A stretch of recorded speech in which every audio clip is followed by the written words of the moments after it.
Hello, Cedar Village residents. I'm Rabbi Drew, and this is, once again, Jessica Sebastian. There you go. So we are here on location at the Skirball Center right here in Cincinnati, and we are checking out this it's actually outgoing, this exhibit. It's an Archie Rand 60 paintings from the Bible exhibit that was open in February 2020 and is closing this month. So this is one of the last opportunities for really anybody to get to see it here in Cincinnati. So to share a few words, we have the museum's director, Abby Schwartz, to give us a little bit of context around it. I am the director of the Skirball Museum, which is located on the historic Cincinnati campus of Hebrew Union College Jewish Institute of Religion. Now, you may know about Hebrew Union College because it's the location in our community where we train rabbis for the Reform Rabbinate. But right here on the campus is a museum of Jewish art and artifacts that actually is one of the oldest repository of Jewish art and artifacts in America. It's pretty much started in 1875, which is when the college was founded. And at the same time, there was a library that started up with the beginning of the college. And with the library, people began giving objects from their personal collections that became the early part of the Skirball Museum's collection. The collection, of course, grew, and it occupied different locations on the campus of Hebrew Union College, which really opened the one that we're at now in Clifton in 1912. So from that time forward, there really was a permanent, dedicated space for museum art and artifacts, which ultimately led to what became the Skirball Museum, named for one of our benefactors, Jack Skirball, here on the campus. So we have many ritual objects. We have beautiful Israeli and American and European art. We have archaeology that's part of the collection, some wonderful archaeological finds from various digs in Israel and other parts of the world. So it's really a comprehensive collection of Judaica and Jewish art and artifacts. But today we're focusing on a special exhibition in the museum by an artist named Archie Rand, who's a living Jewish artist who lives in Brooklyn, New York. Now, we opened this exhibition in February of 2020. And it was a great opening, lots of people came, and then barely a month later, we had to close because of COVID-19. And so we've been doing a lot of virtual programming, and then we were very fortunate to reopen in October. We felt it was safe to let people come, and people were making reservations, and we had a lot of guests in that month or so, month and a half. And then just before Christmas time, we decided it was prudent and responsible to shut down once again, given the surge in COVID-19 cases in our area. So it's really special and wonderful to be able to provide this virtual opportunity for you to see the exhibition and to learn about it without leaving the comfort of your home. So I'm happy to be able to give you a little bit of introductory information about the artist and how the exhibition came to be. So as I mentioned, Archie Rand is a living artist. He lives and works in Brooklyn, New York. He also teaches at a college in New York. And the way this came to the Skirball was sort of a story of serendipity. A scholar from Cleveland came to visit Cincinnati and work both at the Skirball Museum and at the American Jewish Archives, which is also on the campus of Hebrew Union College. And she was actually working on a book about another artist whose work we have in our collection. His name happens to be Moses Ezekiel. So he's a 19th century, early 20th century artist who did sculpture and lots of other kinds of artwork. And this scholar was here doing her research on things we had in our collection, things that were in the archives collection. And we got to talking and we hit it off pretty quickly. And she mentioned that she had done some work with a collection of paintings by Archie Rand and had had a successful exhibition of this work in Cleveland. And then it went on to Pittsburgh to be shown at a Jewish community center there. And having seen our space that is dedicated to special exhibitions, which you're going to see in just a moment, she said, this would be a great venue for this show. Would you like to know more about it? So this opportunity presented itself totally unexpectedly. And of course, when I saw the work, I fell in love with it. And I said, yes, let's do it. Let's have this show of Archie Rand's 60 paintings from the Bible at the Skirball Museum. So what is it about this work that was so compelling? It's a series that Archie Rand did in 1992. And he had, with this series, it's sort of the seminal series in his career where he really moved over to depicting Jewish subjects and Jewish themes. He had done some sort of thematic Jewish work before, but this was really an overt decision to treat Jewish subject matter in a very interesting and unusual way. It's sort of a combination of comic books and Mad Magazine, so think colorful, word bubbles, maybe even a little bit subversive if you think about Mad Magazine.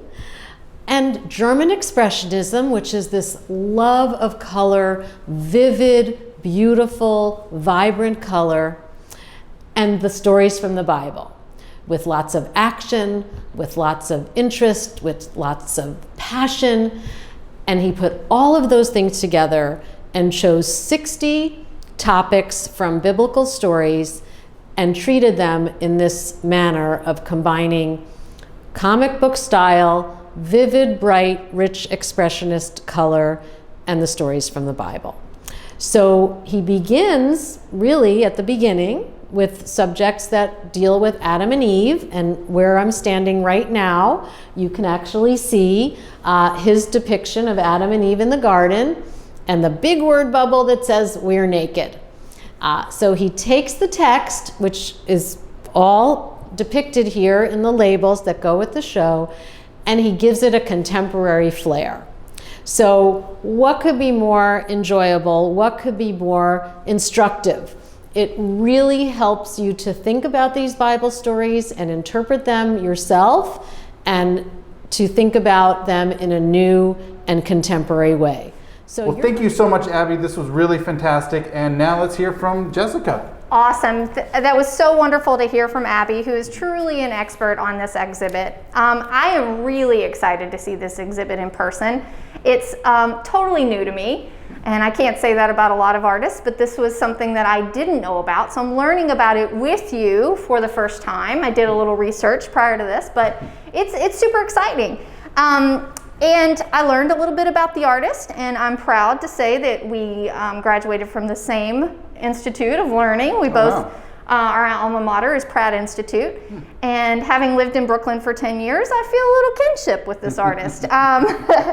So I'm super excited to talk about this and bring this art to you in a way that you can relate to and hopefully be as excited about as we are, even though you don't get to see it in person.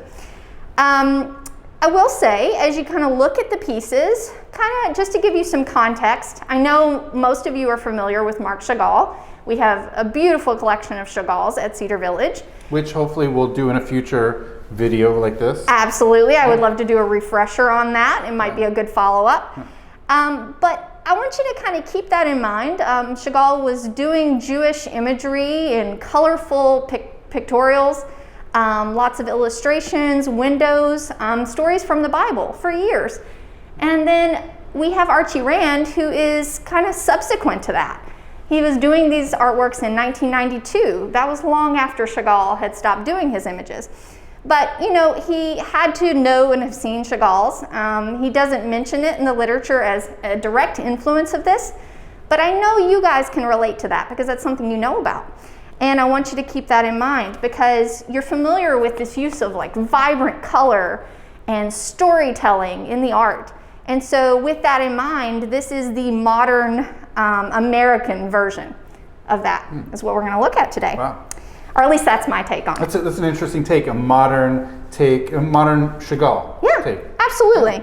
As Abby mentioned, this artist was extremely influenced by comic books. He grew up relating to that and the imagery in the comics, so he's taking that as an influence, and as well as German Expressionism. And so that's a very much an emotional thing in art, using color to represent emotion and action and drama. Drama is really big in these stories. I mean, you think about all the dramatic interactions. And we're going to see some of those playing out today. I'm going to reference a lot in what we talk about today, the text from Samantha Baskind.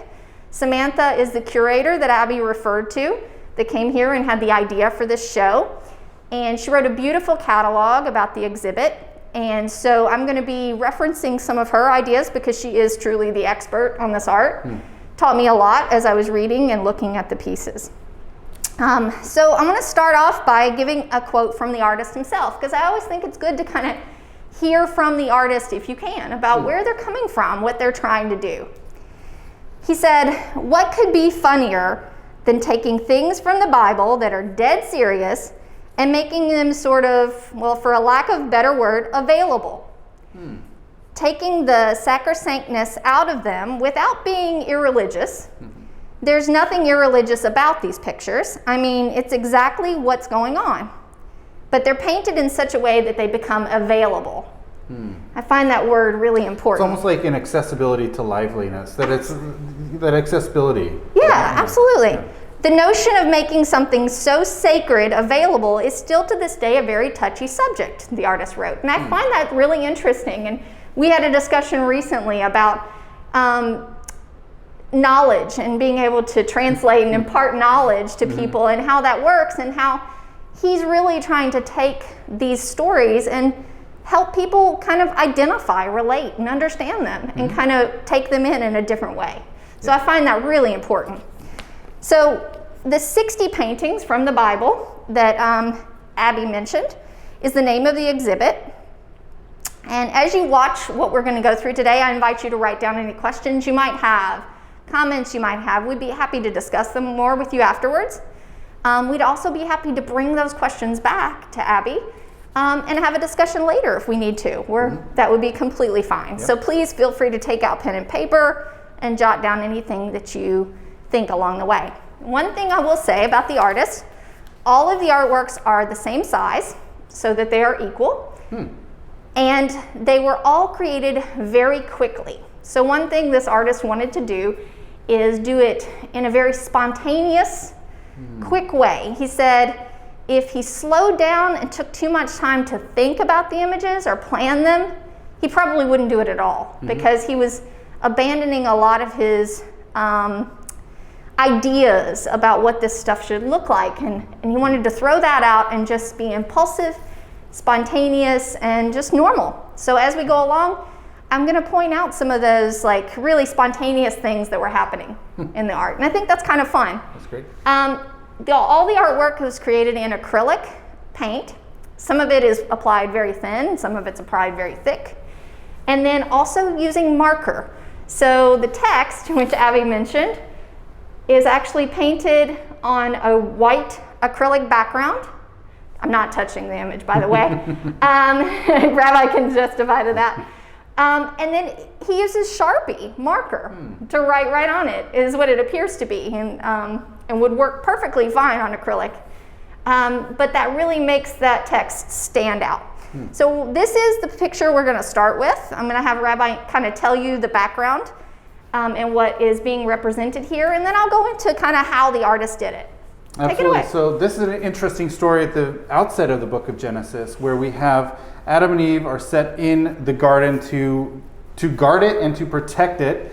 And there's literally one thing, that they have just one thing to do that God commands Adam, which is whatever you do, you can eat from literally anything you see in the entire garden, just don't eat from the fruit of this tree of good and knowledge. And this tree of good, knowing good and knowledge, of knowing good and evil. So eventually Adam tells Eve, don't touch it. So this is a really interesting thing because the snake, which is described as the most cunning, the most sly, the most sort of clever of all the animals, tells Eve, oh, don't touch it. How about you touch the tree? So she goes and does it. Oh, nothing happened to her. There were 0 negative consequences. So she says, okay, it's fine. The snake then says, nothing happened to you when you touched the tree. Why not eat from the fruit of it? Oh, that's an interesting move. Sure, nothing bad can happen anyways, right? She then eats from this fruit, which, by the way, is unspecified as to which specific fruit it would have been or could have been. She then eats of it, and that's when they recognize, out of having eaten from the fruit of this tree of knowledge of good and evil, or I like to call it the morality tree, that they have their eyes opened, that it's been revealed to them that they are naked. And that's this point where Adam says, we're naked. Oh my goodness.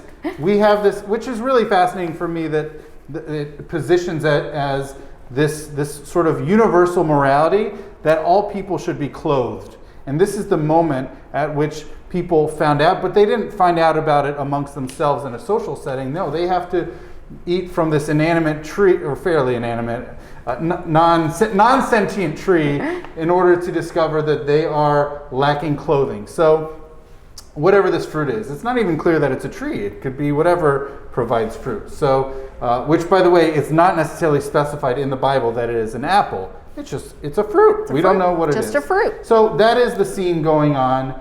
And it's, for me, one of the also fascinating things to perceive about this is all the different animals.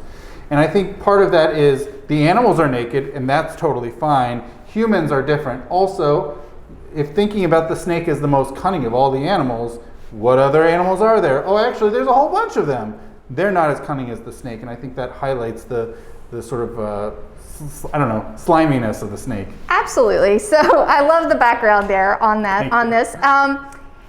From an artistic handling of this, this scene has been depicted for, centuries. Mm-hmm. Artists all along for hundreds of years have painted the same scene. Generally, though, the bodies are handled by covering the genitalia. In artistic representations throughout history, the nude figure has been more or less acceptable from artistic circles. And so Rand's handling of it in this is actually very interesting. The figures are nude, but we are not really focused on that. He doesn't work on representing all the details. Instead, the figures are mostly filled in with color in an abstract way. The text says that they sewed together fig leaves and made themselves loincloths. And many artists in the past have been very descriptive of those loincloths and made them the focus. Versus, he definitely has green on the figures, but that's not the important part of the story for this artist. He's trying to represent the tree of knowledge, and that's what they're more focused on. It's also fascinating that the colors obscure the nakedness. Absolutely. It's clear that they are naked, but as I like the way you put it, it's not the focus. It's not. It's almost like in the background, which is an irony, because that's the main point of this entire scene, is to know that they're naked and to recognize that they're naked, and yet that literal vision is obscured for even us as the viewer. Absolutely, and it's in line with the comic book representation of it. So instead of focusing on the figure, we're focused on the text. So everything here is drawing our eye to this big white block, and even Adam's figure is pointing up at it like, hey, we're naked, look at this. And I love that there's a unicorn thrown in over here, of all animals, and even the unicorn is using its horn and pointing at that text. It's like, hey, all eyes on this. This is the important part of the image. And so that is one thing comic books are, they're about the imagery, but they're very much about the text. And so that is to play equal parts, and not only this image, but as we go along. So, great. One other thing that I'll say, I think we summed it up, but the use of color in this, and you mentioned, the color is so vibrant in here. Green and red are typically very contrasting colors, and they do create tension when you put them together. So there is an element of tension in this story. We've got this drama that I mentioned happening here. And the artist definitely has to be aware of the use of green and red here playing against each other. You know, the fiery red hair on Eve is drawing, and the red fruit. You know, you mentioned it doesn't necessarily have to be apples, but that red, you know, enticing color, and it definitely pops against that green background. So just some visual things to look at. So the next image that we're going to talk about today is actually entitled Noah. It's plate 4 in the exhibition out of 60. It represents Genesis 7:23, which I'll have Rabbi discuss momentarily, but I'll go ahead and note that this is a very drastic change from the image we looked at before. The colors are very subdued.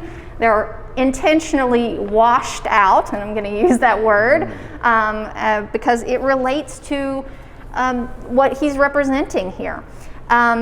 So for this plate, Baskin writes that Rand addresses the aftermath of the flood, and I'll talk about how he addresses that momentarily. I'll take it away a little bit, Rabbi.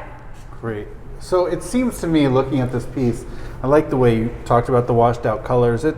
So this is the flood of Noah, and what's really, you know, it's funny because usually it's not, when we talk about Noah, it's not really about like the people who die, but that seems to be what this is focusing on, is washing out the rest of not only humans, but even animals as well. So it's really all living creatures, which is a really fascinating move to focus on what was lost, so to speak. And off in the distance, we do have Noah's Ark, where it's kind of escaping, as it were, all this destruction, where people are being drowned, animals are being drowned. Maybe they're trying to escape, almost like a person holding onto the horse's tail.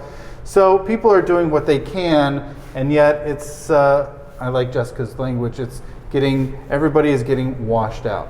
So. Absolutely. So a little bit more from the text that Baskin wrote.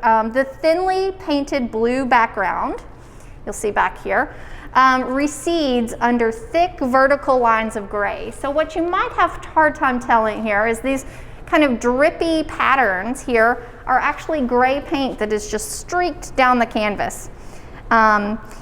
It's accompanied by a lapis lazuli blue that also trails down the canvas. So the artist just kind of took the paint and just randomly let it drip and ran it down the canvas. And I will say randomly, but he also doesn't do it all over. So he is allowing space for you to see these very lightly sketched figures that are scattered all throughout the image. It's a bird's eye perspective of a drowned earth.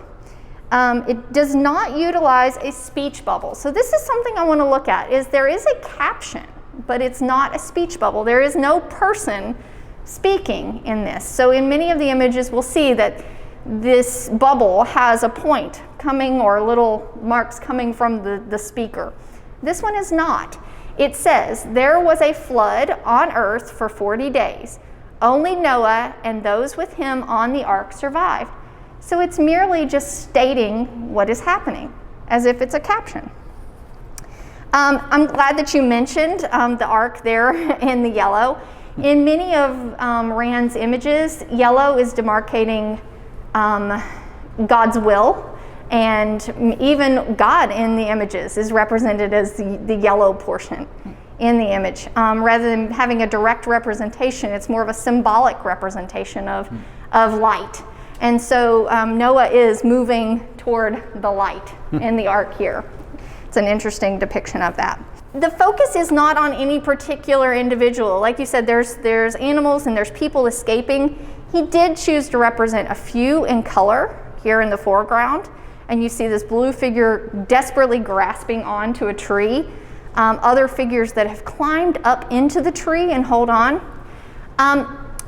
So one thing that I don't think that Abby mentioned in the welcome is that Rand was highly influenced by a set of etchings that were created in the 16th century, I believe, by an artist named Malthus Marion. And so he had seen these works around the same time that he had decided to do Jewish imagery. And he took many of these images almost directly from those plates. He used those as inspiration for what images to put in here. So I was looking at some of those images, getting ready for today, and there are people clinging in this exact representation. He actually chose 60 of those etchings to represent himself, and that's how I came up with these. And so I find that much of this is actually modeled from Marian directly. All right, next up in our journey here at the Skirball is the sacrifice of Isaac. And so what we have here is Abraham holding a knife above Isaac's throat. This comes from the book of Genesis, where God tells Abraham, you got to take your son and you got to sacrifice him. You got to offer a sacrifice. Now, there actually is an ambiguity in the text which gets exploited later on, but basically the way Abraham understands God is to sacrifice his son, even though he is supposed to be having numerous offspring in many nations, which is ironic that he is taking this beloved son of his up to this altar. But here is where God calls out to him, and Abraham says, I'm here. I've done everything. I've even gotten my son to this position of sacrificing, and I'm ready to do what you need me to do. Of course, ultimately, Abraham is saved from sacrificing his son Isaac, and God gives him different directions ultimately. Absolutely. So this is, it's a powerful image.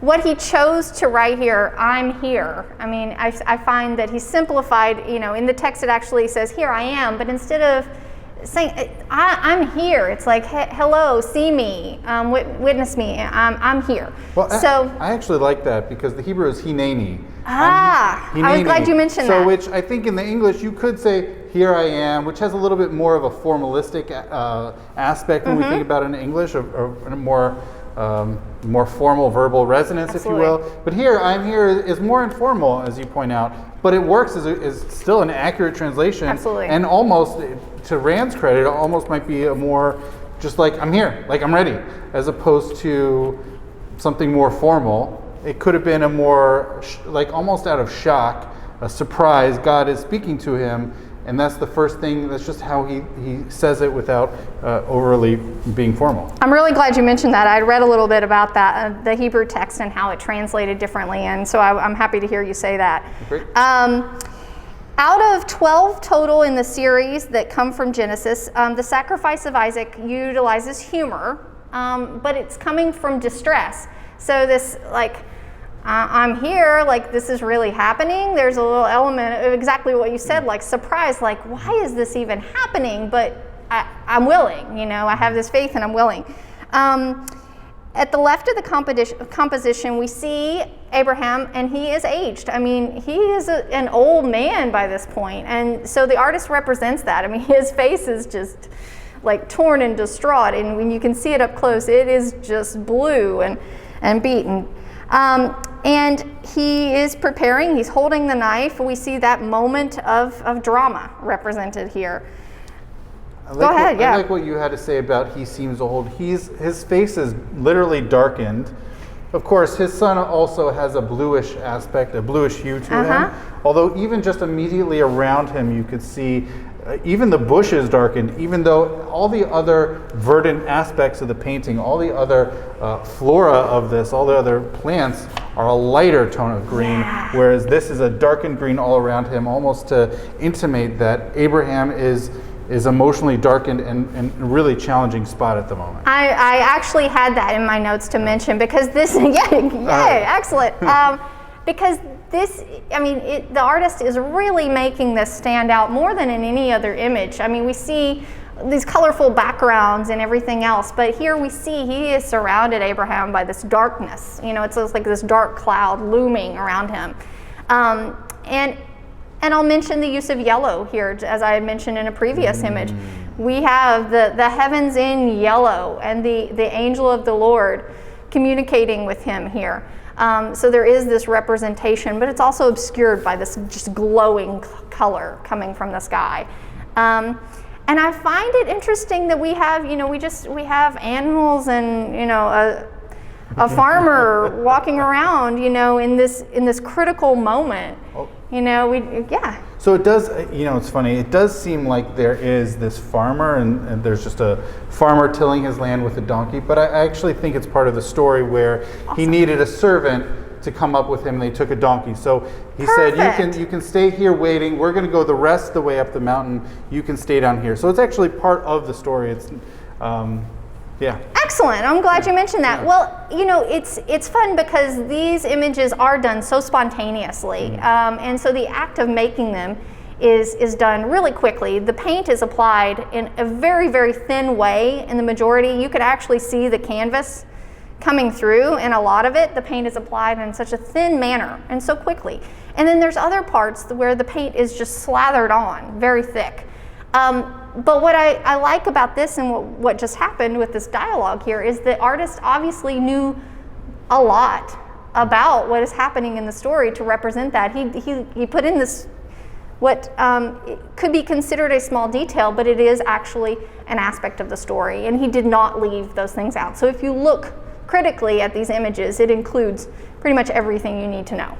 Also, it could have been left it entirely out of the scene, which I think is a nice touch to specifically include it.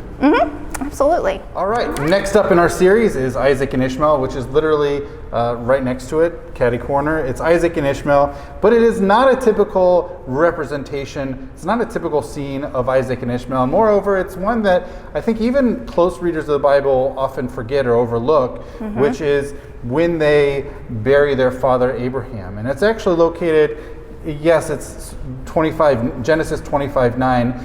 Where it appears is actually towards the end of, in the Torah portion of Chaye Sarah, and it is mentioned that they come together. This is actually the first time we've seen Ishmael reappear back in the Bible since basically his father had to send him off at Sarah's behest.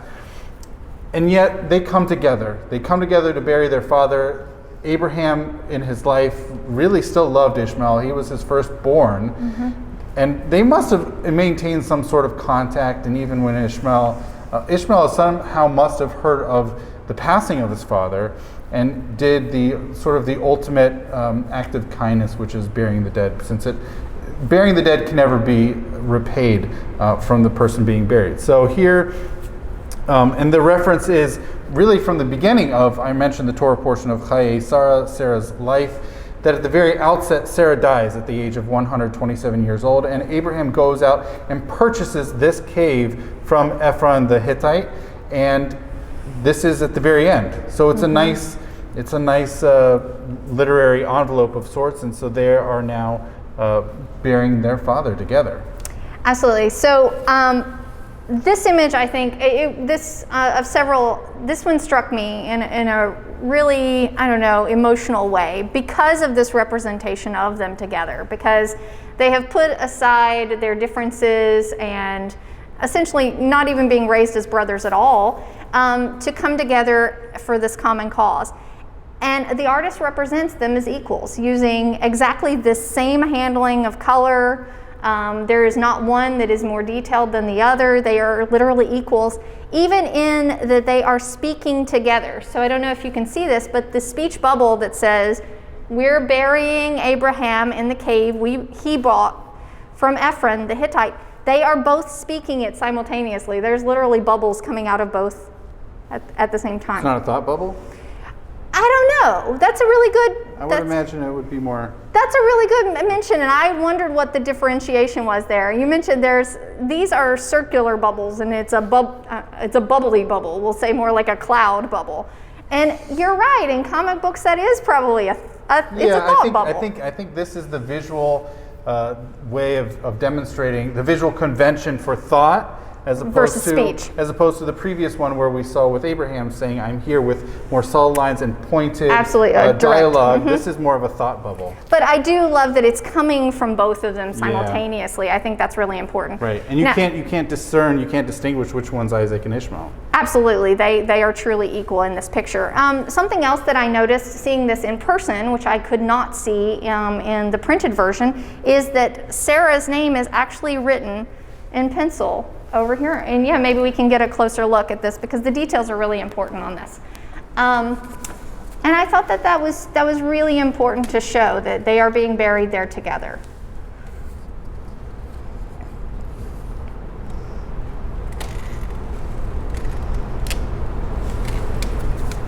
Now that we've done a bunch of paintings from the book of Genesis, we're transitioning now to the book of Exodus. And here, this is simply titled Moses, and it's quoting from Exodus 19, verse 23. And here we have, I think this is Moses, who is articulating, the people cannot climb Mount Sinai. You already warned them not to cross the sacred line. Now, we have here, this is where God says there's this, basically they're not supposed to climb Mount Sinai, and they're also actually supposed to maintain a certain distance for a few days from having done so. So that's really what's going on in this painting. So I mentioned in a couple of the previous images that we have God in the heavens represented with yellow. So a common symbol in art history for a representation of God, because it's actually not supposed to happen, that you're not supposed to give an image to God. You're not supposed to try to represent God. But the sun is a common symbol, and we see this again in this picture where Moses is speaking to the sun, and that's our representation. But we understand what's happening here regardless. Now, I love the color, and I love the directionality of this image. And I told Rabbi that's what I really wanted to focus on here. So we see in a lot of art where the focus of a picture, our eye is led to the focus. And in this, we see these lines, these curved lines radiating here, and we see everything drawing our eye up to this corner. And that's really where our focus lies. The trees are literally pointing us and rising us to this point. All of the lines are converging to this point. And so we know this is, we are waiting for this answer. What are we supposed to do here? where are we supposed to be? You see in the background, the use of color is very organized in this picture. In a lot of Rand's images, the color's just, it's all over the place. And he definitely uses color to draw our eye to places. But here, we have the lightest colors here radiating out to the cooler and darker colors. We see thunder and lightning in the background, which we know from the text was happening. And he really represents all of those things. And we see that we are so high above the city. You see when you get closer here, just this very fine, tiny lines of representation. And it shows us, how high Moses had to climb to get there and reach that point. Right, and clearly in the background, and yet just like we saw in the binding of Isaac with Abraham, that still in the background we have just as there we had part of the story, we had the person with the donkey and the servant, and here too are the people encamped down at the foot of the mountain. So they're still part of the story, even if they're literally in the background. And also I'm just going to throw this in for Jessica, which I'm sure she loves this because of this lovely emerald green here. It is my favorite. Then even in these greens, by the way, these trees, you probably are also enjoying, but this... I'm really drawn to that green. The emerald. And I'm glad you mentioned that. So that barrier, and I can see that now, is very clearly represented here when you get a closer look. It's practically just a fence that is painted there. Yeah. So he's paying attention to a lot of those details and representing it beautifully. All right, we've done a whole bunch of Genesis, one from the book of Exodus, and we're already moving on to the book of Leviticus, the sons of Aaron. All right, so I want to kind of reference the Baskin text on this one. I really like the way that she summed up this image. She commented on this plate by saying, a number of the paintings portray action-filled heroics in stories well known to viewers like Samson and David and Goliath. But then there were some lesser known dramas that Rand chose to represent as well, like the sons of Aaron. The eponymous sons offer a fire to God, even though it was not commanded, and subsequently they die within its wild consuming flames. And boy, is this really represented here. But I think the speech bubble is drawing us to exactly what we need to know here. And I use the word exactly. It says this is exactly what God meant. And this conversation is happening at the side between Moses and Aaron. As if it's kind of in the background, but they're witnesses to this. And so There's this explosive scene represented in front of us, fiery tones, and the background is in these subdued, cool colors. So he's using color to set up the drama in the scene, and we see this, wide contrast happening. It's so peaceful over here, and yet we have just this tumultuousness happening here with the sons of Aaron. All right, so the context for this is that this is at the very end of the 7 days of consecration, of establishing the tabernacle, the Mishkan. And in this time, it's a celebratory time. It's very exciting. And 2 of the 4 sons of Aaron come together, and the text says that it's an Ashzar. They offer up a strange fire. There's something strange about it. Not clear what's strange about it. Here, again, it doesn't even deal with what was done strangely, but it is dealt that the fire consumed them. And of course, there's multiple interpretations. Yeah. What was this? Was it what they did? Was it because what they did was outside of the bounds of God's command? Their intentions, yeah. Their intentions. One other funny little thing is what immediately comes afterwards is an instruction to the priests never to make an offering ever when having ever consumed wine or beer. And so the rabbis say maybe with this textual juxtaposition that perhaps they were through this whole week of celebration, they were drunk. They had been consuming wine or beer, and they made this offering, and it wasn't properly done because of their drunken state. Now, that's not what the text says, but the rabbis understood why is this right after this tragic incident, and so maybe that also could have been part of the story. So whatever it was tragic. Aaron and his sons knew, his 2 remaining sons and their descendants knew never to. Whatever this strange or foreign offering was, they knew never to do that again. All right. I think the use of paint in this, I find it really interesting that it's so washed out, as we've seen in a few of the other ones, and so subdued. When you can get a closer look at here, and there's what's considered in painting a wash, where you have watered down the paint in such a way that it is so thin and diluted that you get barely any color at all, and it has a difficulty sticking to the canvas. Here in this part you can see that, and actually the pink it's so watered down it is literally running into the blue, and this kind of pink is literally running and mixing into the yellow. Just as an artist handling of that, I love to use water and washes in my work, so I'm very familiar with that process, but I find that such a juxtaposition to the fire. So we have this use of water in the image as if to cool down the flames. It's just a funny contrast with the materials. All right, our next image in the series is plate number 24. We have Jephthah's daughter. It's a scene from Judges, and I know Rabbi's got a lot to say about this one, but I'm going to start by showing just how vastly different this image is from the majority of Rand's work. I mean, as you can see, we have very little use of color in this image.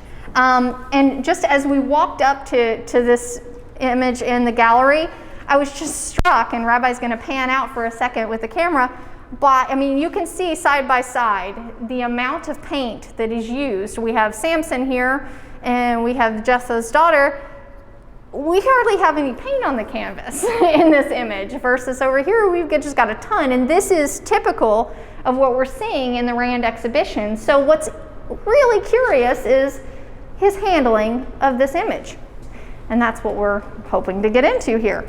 It is for sure the most muted image in the series.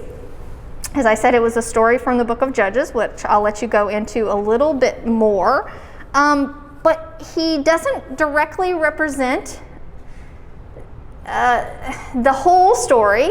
He's like foreshadowing the story here and what's about to happen. And the use of yellow, again, we have just this, it's just set up in such contrast, and there's just such energy. Yellow is just a high energy color, and we see, it's a very emotional color. But I also find he didn't just use yellow. If you look very closely, there's just this dab of green in the middle. The two main figures have a bit of color, just a bit, but only on their skin. And it does add kind of a human quality versus if he had left that out, they would just be merely drawings. They wouldn't come to life. So he is adding this human element to the story here so that we can identify with them a little bit more. We see color in their skin. We see that they're actually living figures where this drama is playing out. And I'll let you take it from there. All right. So also the yellow, by the way, is good. Yeah, the yellow in general is just a really good and positive color. Right. You know, it's God's will in these images. And we're seeing it play out. Right. So we're seeing it play out where they're both sort of justified, both Jephthah and his daughter. Now, in Hebrew, Jephthah is yiftach, sort of like from the root of poteach, of opening. Not that it necessarily has bearing, but yiftach here and his daughter. So the context for the scene is, so this scene is actually deeply tragic, but the context for the scene is Jephthah, Yiftach, makes a vow before a particular battle with Ammon, and it says, if I win, the very first thing out of my house I will sacrifice. I'm going to dedicate that. I'm going to sacrifice to the Lord out of appreciation. I will, whatever that animal may be. Now, didn't think that through. Right, so he comes home triumphant from battle, and what is the first creature to emerge from his home? It is none other but his daughter. And he is in such a state, and he is so deeply distraught about this. And she ultimately says, Dad, can I, like almost willingly, Dad, can I just go off for several days with some other lady folk and mourn, and then I'll come back? And he said, sure. But one of the fascinating things about the entirety of the book of Judges is how much women are at the forefront of the story, and how much, it's almost like looking through the Bible with a very, a woman, almost like a woman-centric view, including we have Deborah, the prophetess, we have Yael, we have significant women who are taking a really important role in this book. I also find this particular scene and sort of the story, the tragedy really, of Jephthah's daughter as a criticism of something that we see in the book of Numbers. One of the things that we see in the book of Numbers is that a man whose wife or daughter offers a vow, he can actually nullify that vow. And here, it's the flip. We don't have a mechanism from the Bible in which either a daughter or a wife can reverse or nullify the vow of their husband or father. And this I see really as a criticism of that law in the book of Numbers. Now, ultimately, what the rabbis come along and say, no, we're going to create mechanisms in which people can nullify it. They're not just simply, men are not simply stuck with having to carry out what they've already vowed. But this, I believe, is almost a inner biblical feminist critique of the book of Numbers going on here with with Jephthah's daughter, and ultimately what plays out is she is tragically sacrificed, which is an inversion of something we have already seen in this gallery, which is of Isaac's his intended sacrifice. There was a father who was supposed to offer his son as a sacrifice, but was saved, and here was a father who was going to sacrifice his daughter and should have been saved, and yet didn't know how. He was not, yeah. Right, so this is really an inversion of it's not only a criticism of that law in the book of Numbers, but also an inversion of what we see from the intended sacrifice of Isaac. Very interesting. Now, something I haven't pointed out in the text bubbles, the speech bubbles in the past, is that when they're highly emotive, the artist uses underlining to kind of demarcate that. So here it says, "Oh no, it's my daughter." So as if my daughter, if it were like just anybody else's daughter, it wouldn't be such a big deal. But that "my daughter" part, that's where it's really striking home. He's like, wow, this is what it means here. So the artist is using double underlining. At some points in the show, we see even triple underlining. So the underlining is meant to point out words that are more important, but we see more underlines for the more important words. All right, so next up is Solomon. This picture I was just sharing, this offered a little bit of a conundrum to me in analyzing the image. I'm like, oh, I know this story. This makes sense, and this is one of the most familiar ones in the show for me. Yet when I looked at it, I was like, oh, I'm a bit confused. So here we go. We have the story of Solomon, and in a similar manner to the previous image we just looked at, the artist uses yellow to show God's will and to show the event that's happening and playing out here. But we have lots of other color. Yellow's not the only color, like in the picture we just saw a few minutes ago. Baskin writes about this image that it is one of the most representational images in the entire series. It's offering a scene from the life of Solomon, a figure known for his wisdom, and it's representing his cleverness. We have two women who visit his court with a baby, whom each claims as her own. And Solomon threatens to cut the baby in half so that each mother can have a child, you know? Like, okay, that's a familiar story. We've heard that. One mother accepts the decision, and the other mother pleads with Solomon to give the child to the first woman. So then Solomon ultimately knows who the real mother is. What confused me about this image is that, I'm like, okay, we have a baby that they're fighting over, but when I looked closely at it, there's actually two babies in the image. We have one mother who is holding the baby upside down, offering it to be cut in half with a sword. And then we have another baby laying on the floor and a mother saying, no, here, take it. So all I can figure when I'm looking at this is, if I were to put myself in Rand's shoes, how am I to represent these differing sides? How do I represent that each woman wants different things, other than to literally represent each woman interacting with the baby in different ways? I find this very interesting, and it definitely still translates the story beautifully. We get it, but it offers a conundrum to the artist. So in the text bubble we have Solomon saying, cut the kid in half and give one half to each mother. I love that the artist used the word kid in this. This is one of the most modern translations in there. Just cut the kid in half. What's to happen here? And he is flanked by lions, a general way that artists would represent Solomon. And I find that that's, it's a symbol that is often used. And in art, we deal with symbols, all the time. But I love that the artist did not leave that out, because that is a common symbol through art history. All right, Rabbi, take it from there. Oh, no, I was just going to say, this is almost like the paradigmatic example of Solomon's wisdom, that he uses this, he gets very creative with two women both equally claiming that a particular baby or child is theirs, and so they make equally competing claims. And so Solomon comes up with this literally, I want to say split the baby in half thing, but this is where it comes from, that this notion of solving the problem is by saying, look, we'll just have to literally split it in half with a sword, with a blade. And so that's where one relents and says, no, the other woman can have it. And that's where Solomon says, well, clearly it must be yours. So it's his wisdom and cleverness. Yeah, and beautifully represented. I love the composition of this picture. In many of them, your eye wants to go to one particular spot. Here, my eye just kind of floats all around this picture, and it really wants to take in all the elements, and I think it's really beautifully represented. Right. We are on to plate number 39 in the series of 60, and this is Isaiah Asks God. So this is from the book of Isaiah, of course, and here it says, Lord, how long, in the text.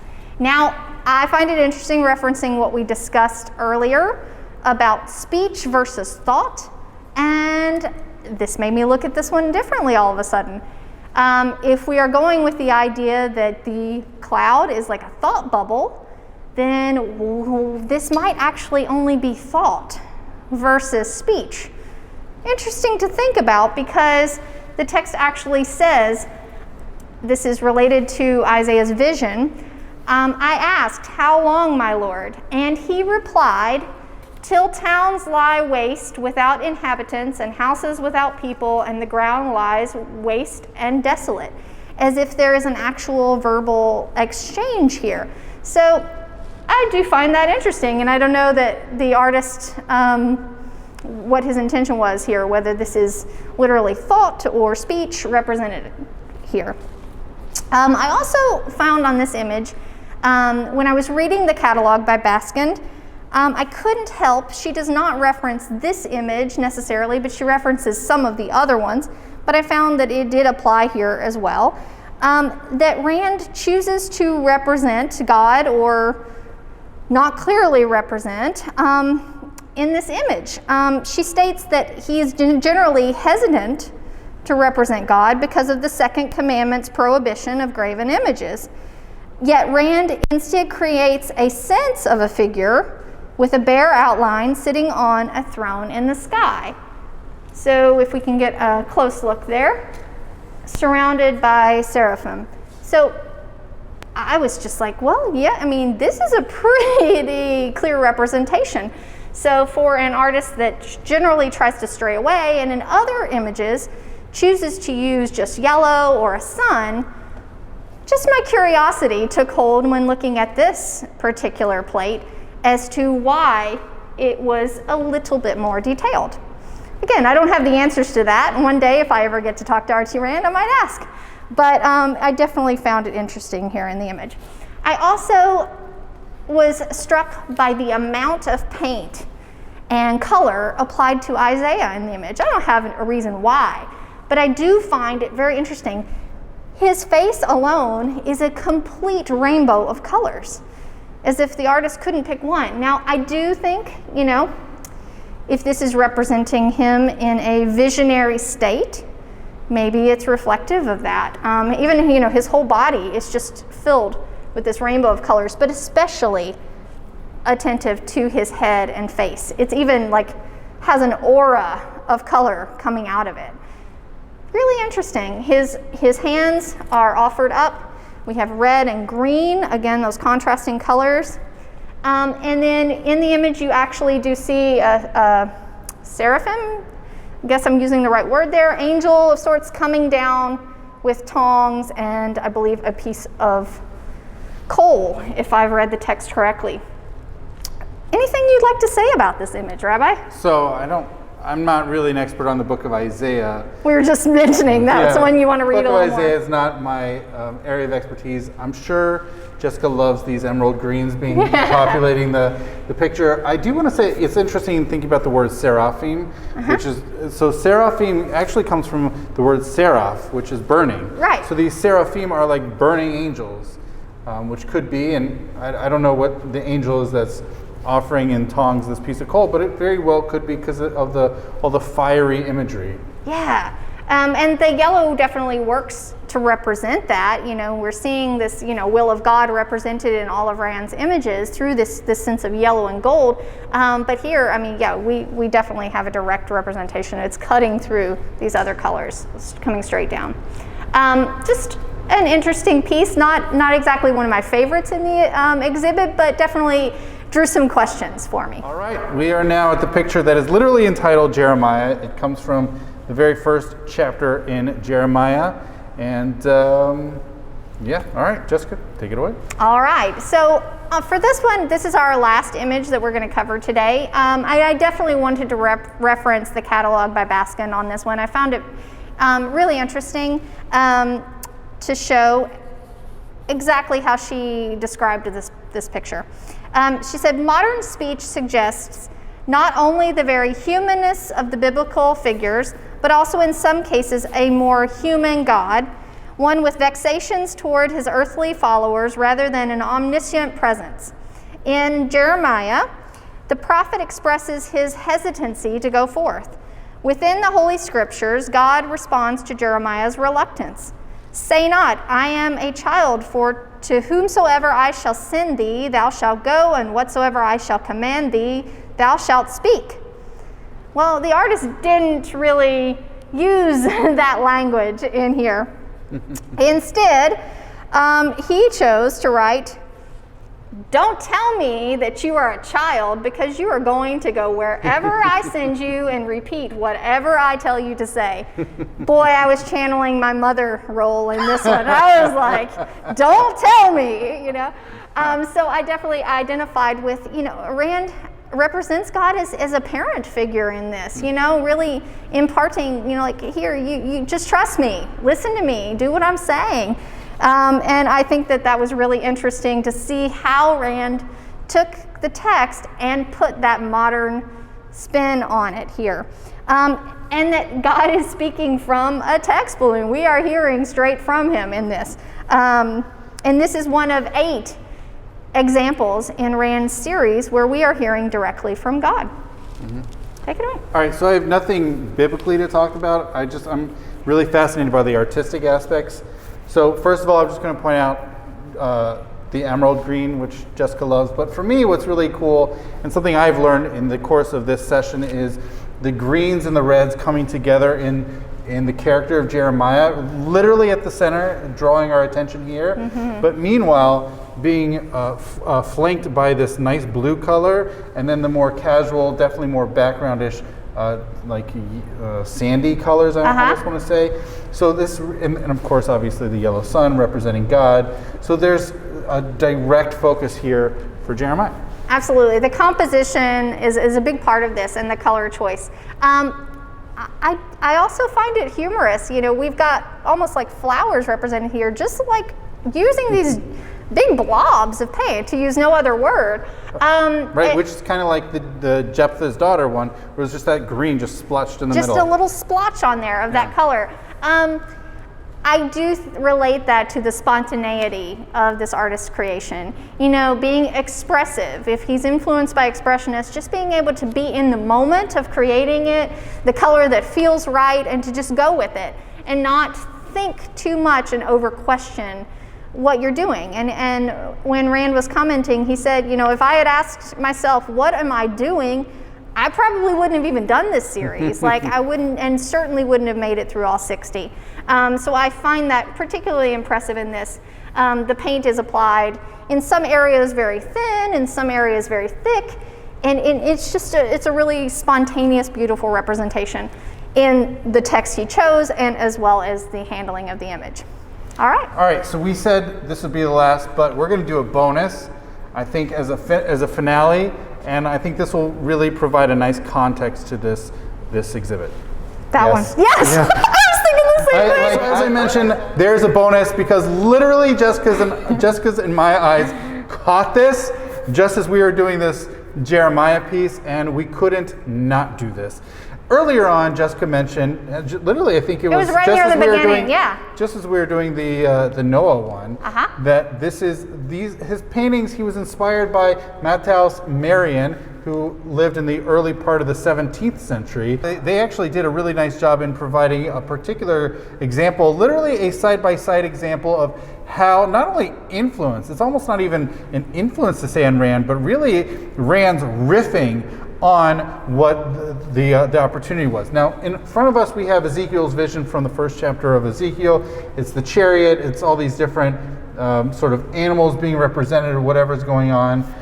I'm really, it's obvious. It is a really fascinating, interesting piece in the Bible that the rabbis talk about. How do you even talk about it? And that it's some weird mystical thing, and that the rabbis aren't even comfortable publicly discoursing on. So it's a really strange biblical event. It's a really strange passage in the Bible, and the rabbis themselves are anxious about it. And so the artist goes with that, and he's, what he has here is he just literally says, it's as bright as a rainbow. He's just commenting about what's being seen there versus going into the whys or whatnots. It's as bright as a rainbow. I love the use of color in this one. It's just spectacular. He's literally using fluorescent colors of paints, the fluorescent pinks in here. And I don't know how well it will translate on the video, but it is super vibrant. But as we were standing and looking at Jeremiah, we glanced over almost simultaneously and caught eye of, earlier I made note of Marion's etchings being an inspiration for Rand, and how he chose 60 of those etchings to directly represent. And so we're going to zoom in and show you, because here next to it we actually have a small version of Ezekiel's vision by Malthus Marion, an engraving created in 1625 to 1630, around that range. And we see that the composition and the symbolism is exactly the same, minus the fine details that Marion used in his engraving, because that was the style of the time, obviously. Rand has used his own style, but this shows how he took these images and he made them modern. He didn't try to reinvent the wheel by using a whole new composition and new symbols, but instead he took them and translated them into something that we today could understand and appreciate in a different way. And that's exactly what he described as doing when he discovered a republication of these etchings. He said he felt like he could breathe new life into them. And so that's exactly what is being done here in the exhibit today. I hope that we have been able to breathe a little bit of new life into you by bringing these beautiful, colorful paintings to you today. And please, as I mentioned before, if you have any questions, any comments, would really love to dialogue with you about this. I have these images in color. I'd be happy to, bring them in if you've got a question and want to look at something in a little bit more detail. Yeah, please reach out to myself or Rabbi in the coming weeks. All right. Well, I hope you enjoyed. I hope you got a lot out of this. As we mentioned earlier, this exhibit is going away this month from the museum, so it's no longer going to be here in Cincinnati. So we snagged it really right before it was heading out, even though the museum is officially closed. But as a special treat for you, they allowed us to come in to share it with you. Yes, and I just want to give a huge thank you to Abby Schwartz for giving us access and imparting her knowledge on us about this. It was just a real blessing to get to partake in this. Awesome. And thank you, Jessica. This was fantastic again. All right. Thanks a lot. Goodbye. All right, bye.